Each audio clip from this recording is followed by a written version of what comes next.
correspondent Karen Travers. Hey, good morning. Yeah, this is still going on. The House has been adjourned officially since 3:13 this morning, but now 4+ hours later, House Democrats still talking, still milling about. Some are draped in blankets, huddling together, very, very sleepy. But they say they're going to keep this going. Unclear what their end game is and when this will continue until. But House Democrats are saying that even though they didn't get the votes they wanted, they're declaring victory because they're sending a powerful message to the American public. And they're pledging to keep up this fight when the House comes back into session. But that's not for another week and a half, July 5th. Okay, so they're out until July 5th. July 5th, and no indication that House Republican leadership would bring the Congress back in. You know, they're heading home a couple days early for that July 4th holiday break. And even if they did, let's just say for some reason Paul Ryan does, okay, fine, we'll come back into session. He's shown no indication that he's going to put these measures on the floor. He called this sit-in a publicity stunt. He says that these bills already failed in the Senate, so they're not going to go anywhere, and that Democrats are just violating the rules, and they're not doing this the right way. So no indication from House Republicans that this is going to be taken up on their part. Right. Okay, let's find out what the Democrats want a vote on what? Background checks, tightening background checks, and keeping people on the no-fly list from purchasing weapons. Similar to what we saw in the Senate earlier this week, those measures that failed. They're trying to address this in the wake of the Orlando shooting massacre. But Paul Ryan says that these different measures would take away people's constitutional rights to a firearm and deprive them of due process. Republicans firmly against using gun control as a response to the Orlando shooting. Right, but the Democrats at least want to vote on. They want to vote up or down, and Yes. so people know where they stand.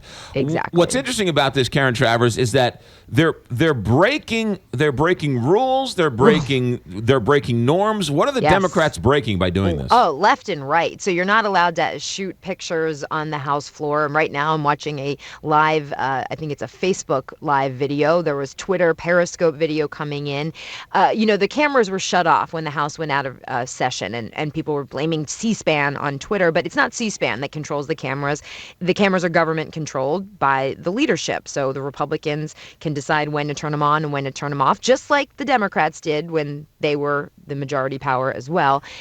So members of Congress are using social media and their iPhones and computers to get their pictures out so we can see what's happening. But, journalists can't do that, but members of Congress held a little different standard right now. And they can argue about everything. They can argue what day of the week it is, but it seems like they never argue over the rules. So this is unprecedented that they're actually breaking the rules in the House. Yeah. Yes, certainly. And, House Democrats are expected to meet a little bit later this morning to come up with what their next steps are, because at this point, it's unclear what the end game is. I mean, we're kind of joking, but I don't know how much coffee is up here on Capitol Hill to keep them going through all of this. They're bringing in food.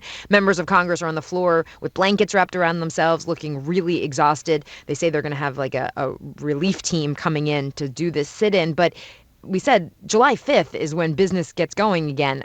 That's a week and a half away. It's unclear if they can continue this for a week and a half. Yeah, really interesting. Really interesting. It's not a filibuster because they don't have those in the House of Representatives. Right. No, they can't do that like we saw Chris Murphy do from Connecticut last week. He was able to go on the floor of the Senate for 15 hours. Not technically a filibuster, but a filibuster-esque speech. But they don't have that in the House. So House Democrats gathered together and said, well, what can we do to send a message and gum up the works a little bit? And that's what they did. Last question for you real quickly. Lacey Clay, congressman from St. Louis, I know, is part of the group. How many Democrats are we talking about? Right now, there's just a little bit more than a dozen. At its peak, there were a couple dozen on the House floor. It's not everybody. It's been a rotating cast. John Lewis, congressman, of course, a civil rights icon. He was one of the first there on the floor. He was there for hours yesterday. Nancy Pelosi was there about an hour ago. Presumably, she's been up for most of the night. looking bright-eyed and bushy-tailed, unlike many of the other members who are on the floor with blankets over their heads. As one colleague described it, kind of like E.T., just sitting there with a blanket over their head. As you said, I don't know if there's enough coffee up here on the Hill. Starbucks and Dunkin' Donuts are going to be going in overdrive. There were a few senators who came across the hall. Yeah, Elizabeth Warren came over to join them. She was one of them. She's made this an issue that she has been very vocal about. She brought Dunkin' Donuts to give some sugar boost to the members of Congress. We'll see what happens. Karen Travers, we'll see. Thanks for checking in. Have a great day. 6:56, Big Five.